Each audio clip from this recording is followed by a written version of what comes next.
Hello friends, welcome back to our channel Moms Daily. ഇന്ന് ഞാൻ വന്നിരിക്കുന്നത് ഒരു സൂപ്പർ സ്നാക്ക് റെസിപ്പി ആയിട്ടാണ്. പെട്ടെന്ന് തന്നെ ഉണ്ടാക്കിയെടുക്കാൻ പറ്റുന്ന, കുട്ടികൾക്കൊക്കെ ഒരുപാട് ഇഷ്ടപ്പെടുന്ന ഒരു ചീസ് ടോസ്റ്റ് ആണ് നമ്മൾ ഉണ്ടാക്കുന്നത് കേട്ടോ. വളരെ ഈസിയാണ് ഇത് ഉണ്ടാക്കിയെടുക്കാനായിട്ട്. നമ്മളൊരു മാവിനകത്ത് ഇത് മുക്കി പൊരിക്കി എടുക്കുക, അങ്ങനെയൊന്നും വേണ്ട കേട്ടോ. അപ്പോൾ അതിനായിട്ട് ആദ്യം ഒരു ബൗൾ എടുക്കുക. ഞാൻ അതിനകത്തോട്ട് ഒരു മീഡിയം സൈസായിട്ടുള്ള സവോള ഇതുപോലെ നീളത്തിലാണ് അരിഞ്ഞിട്ടുള്ളത്. നിങ്ങൾക്കിനി അത് കുനുകുനാന്ന് അരിയണമെന്നുണ്ടെങ്കിൽ അങ്ങനെയും അരിയാം കേട്ടോ. ഞാനിപ്പോൾ നീളത്തിൽ അരിഞ്ഞു എന്ന് മാത്രം. അടുത്തത് ഇതിനകത്തോട്ട് എരിവിനനുസരിച്ചിട്ടുള്ള മുളക്, ഞാനിവിടെ ഒരു പച്ചമുളക് ചെറുതായിട്ട് അരിഞ്ഞത് ചേർത്തിട്ടുണ്ട്. അതോടൊപ്പം തന്നെ അല്പം മല്ലിയില, അത് ചെറുതായിട്ട് അരിഞ്ഞതും കൂടെ ചേർക്കുന്നുണ്ട്.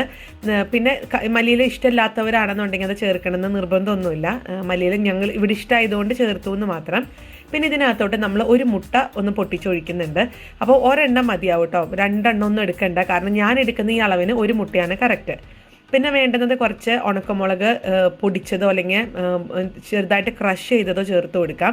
ഈ ഉണക്കമുളകിന് പകരം നിങ്ങൾക്ക് കുരുമുളക് പൊടി വേണമെന്നുണ്ടെങ്കിൽ അതും ചേർത്ത് കൊടുക്കാം.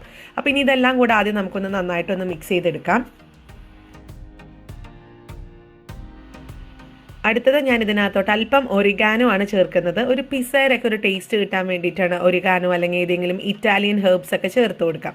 അപ്പോൾ ഇനി അടുത്തത് നമ്മൾ ഇതിനകത്തോട്ട് ഉപ്പ് ചേർത്തിട്ടില്ല, ഉപ്പ് ചേർക്കാൻ മറന്നു പോയതല്ല, ഇപ്പോഴാണ് നമ്മൾ ഉപ്പ് ചേർത്ത് കൊടുക്കുന്നത്. അപ്പോൾ ആവശ്യത്തിനുള്ള ഉപ്പ് ചേർത്ത് കൊടുക്കുക. ഒരു കാര്യം ഓർക്കുക, നമ്മളിനി ഇതിനകത്തോട്ട് ചീസ് ഇടാൻ പോകുന്നുണ്ട്. അപ്പോൾ അതുകൊണ്ട് ചീസിന് അത്യാവശ്യം ചെറിയ രീതിയിൽ ഉപ്പൊക്കെ ഉള്ളതല്ലേ, അപ്പോൾ അത് മനസ്സിൽ കണ്ടിട്ട് വേണം ഈ ഒരു സമയത്ത് ഉപ്പിട്ട് കൊടുക്കാനായിട്ട്. അടുത്തത് ഇതിനകത്തോട്ട് ഞാനൊരു 1/4 ടീസ്പൂൺ ബേക്കിംഗ് പൗഡറാണ് ചേർക്കുന്നത്. ഇത് ചേർക്കണമെന്ന് നിർബന്ധമൊന്നുമില്ല, ഓപ്ഷണലാണ്. അപ്പം ഈ ഒരു ബേക്കിംഗ് പൗഡറും കൂടെ ചേർക്കുമ്പോൾ നമ്മുടെ ഈ ഒരു മിക്സ്, ഈ മുട്ടയുടെയൊക്കെ മിക്സ് നന്നായിട്ട് തന്നെ ഒരു ഫ്ലഫി ആയിട്ട് വരും. അതിന് വേണ്ടിയിട്ടാണ്, നിർബന്ധമൊന്നുമില്ല കേട്ടോ. ഇനി ഇതെല്ലാം കൂടെ ഒന്നും കൂടെ ഒന്ന് മിക്സ് ചെയ്യാം, അത്രയേ ഉള്ളൂ. ഇനി ഞാൻ പറഞ്ഞല്ലോ, ഇതിപ്പം ചീസ് കുഞ്ഞുങ്ങൾക്കൊക്കെ ചീസ് അറിയാലോ, നമുക്ക് ഇഷ്ടമാണ് അവർക്കൊക്കെ. അങ്ങനെയുള്ളവർക്ക് ചീസ് ചേർക്കാം, അല്ലാത്തവർക്ക് ഈ ചീസിൻ്റെ ഒരു സ്റ്റെപ്പ് സ്കിപ്പ് ചെയ്ത് നമ്മൾ അതിന് തൊട്ട് മുൻപ് വരെയുള്ള കാര്യങ്ങളൊക്കെ ഒന്ന് ചേർത്ത് ഉണ്ടാക്കിയെടുക്കാവുന്നതാണ് മസാല.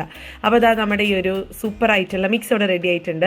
ഇനി ഇത് തന്നെ നമുക്ക് വേണമെങ്കിൽ അല്പം എരിവോട് കൂടെയൊക്കെ ചേർക്കാം കേട്ടോ. അതായത് നമ്മൾ ഇതിനകത്ത് മുളക് പൊടി, മഞ്ഞൾപ്പൊടി, പിന്നെ ചാറ്റ് മസാല, ഇച്ചിരി ജീരകത്തിൻ്റെ പൊടിയൊക്കെ ചേർത്തിട്ട് ഉണ്ടാക്കുവാണെങ്കിൽ നല്ലൊരു എന്താ പറയുക, നമ്മുടെ നാടൻ രീതിയിലുള്ള ഒരു ടേസ്റ്റ് നമുക്ക് കിട്ടും.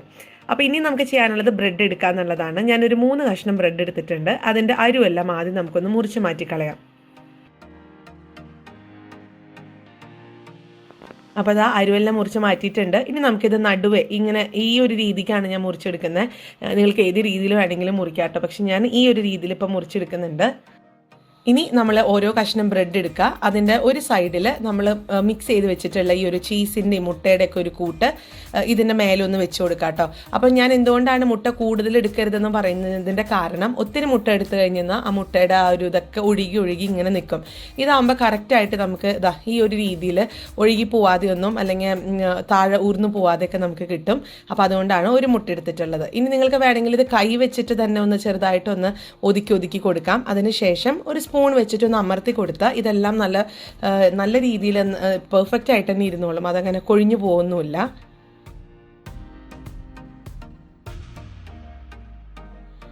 ഇനി ഇതൊന്ന് വറുത്തെടുക്കാൻ പോവാണ്. അതിനായിട്ടൊരു പാൻ അടുപ്പത്ത് വെച്ചിട്ടുണ്ട്. ഇതിനകത്തോട്ട് സൺഫ്ലവർ ഓയിലാണ് ഒഴിച്ചു കൊടുത്തിരിക്കുന്നത്. ഞാൻ നല്ല ഹൈ ഫ്ലെയിമിലാണ് വെച്ചിരിക്കുന്നത്. ഹൈ ഫ്ലെയിമിൽ വെച്ച് പെട്ടെന്ന് തന്നെ ഇതാവും ചെയ്യും. അപ്പോൾ ഇനി നമുക്ക് 2 രീതിയിൽ ഇത് ഇട്ട് കൊടുക്കാം കേട്ടോ, വറുത്തെടുക്കാൻ. അപ്പോൾ ഒന്നാമത്തെ രീതി എന്ന് പറയുന്നത് ഞാനിത് കയ്യിലെടുത്തിട്ട് ഈ ഒരു നമ്മൾ ഏത് ഭാഗത്താണോ ഫില്ല് ചെയ്ത് ആ ഭാഗം നമ്മൾ ഇതിനകത്തോട്ട് എണ്ണയിൽ അങ്ങ് വെച്ച് കൊടുത്തിട്ട് കുറച്ച് നേരം ഒന്ന് വെയിറ്റ് ചെയ്യുക. അതിന് ശേഷം തിരിച്ചു മറിച്ചിട്ട് കൊടുക്കുക. പിന്നെ പറ്റുമെങ്കിൽ ഇതുപോലെ നമുക്ക് കുറച്ച് എണ്ണ ഇതുപോലെ കോരി ഈ ഒരു ബ്രെഡിൻ്റെ മേലെ നമുക്കൊന്ന് ഇതുപോലെ ഒഴിച്ചു കൊടുക്കാം. അപ്പോൾ അത്രയേ ഉള്ളൂ, കണ്ടോ, പെട്ടെന്ന് തന്നെ ഇതായി കിട്ടിയില്ലേ. ബ്രെഡാണ് നമുക്കറിയാം പെട്ടെന്ന് തന്നെ എണ്ണയിൽ വറുത്ത് വരും. അതുപോലെ ചീസാണ്, ചീസും പെട്ടെന്ന് തന്നെ നമുക്ക് പെട്ടെന്ന് തന്നെ മെൽറ്റായി കിട്ടും. ഈ ഒരു ചൂട് എണ്ണ ആയതുകൊണ്ട് സവോളയും അത് പെട്ടെന്ന് തന്നെ നമുക്ക് വെന്ത് കിട്ടും. അപ്പോൾ ഇത്രയേ ഉള്ളൂ, സിമ്പിളായിട്ട് ഉണ്ടാക്കിയെടുക്കാൻ പറ്റുന്ന ഒന്നാണ്. അപ്പോൾ ഇനി ഞാൻ ഇതുപോലെ ബാക്കിയുള്ളതും കൂടെ ഒന്ന് ഫില്ല് ചെയ്തിട്ട് പെട്ടെന്ന് തന്നെ ഒന്ന് വറുത്തെടുക്കുന്നുണ്ട്. 。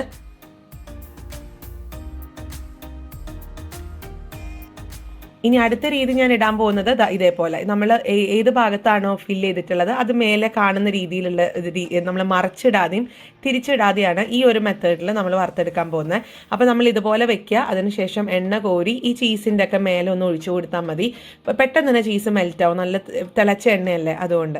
അപ്പോൾ ഇത്രയേ ഉള്ളൂ കേട്ടോ. നമുക്കിത് എല്ലാം കൂടെ വറുത്ത് ഒരു സെർവിങ് പ്ലേറ്റിനകത്തോട്ടൊന്ന് മാറ്റി വയ്ക്കാം.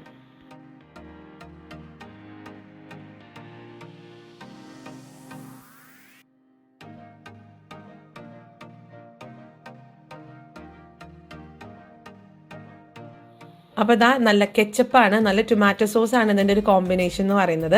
അപ്പോൾ നിങ്ങളെല്ലാവരും തീർച്ചയായിട്ടും ട്രൈ ചെയ്ത് നോക്കുക. വലിയ പാടൊന്നുമില്ല ഇത് ഉണ്ടാക്കാനായിട്ട്, സിമ്പിളായിട്ട് ഉണ്ടാക്കിയെടുക്കാൻ പറ്റുന്നതാണ്. നല്ല ചീസി ആയിട്ട്, ബ്രെഡ് നല്ല ഫ്രൈ ആയിട്ട്, ക്രിസ്പി ആയിട്ടുള്ള ഒരു ടോസ്റ്റാണ്. എല്ലാവരും ട്രൈ ചെയ്ത് നോക്കുക, എന്നിട്ട് എങ്ങനെ ഉണ്ടായിരുന്നു എന്നുള്ളൊരു അഭിപ്രായം അറിയിക്കുക. അതുപോലെ നമ്മുടെ ഈ ചാനൽ ആദ്യമായിട്ടാണ് കാണുന്നതെങ്കിൽ സബ്സ്ക്രൈബ് ചെയ്യാനും മറക്കരുത്. അപ്പോൾ അടുത്തൊരു വീഡിയോ ആയിട്ട് നമുക്ക് ഉടനെ കാണാം. അൻറ്റിൽ ദെൻ ബൈ.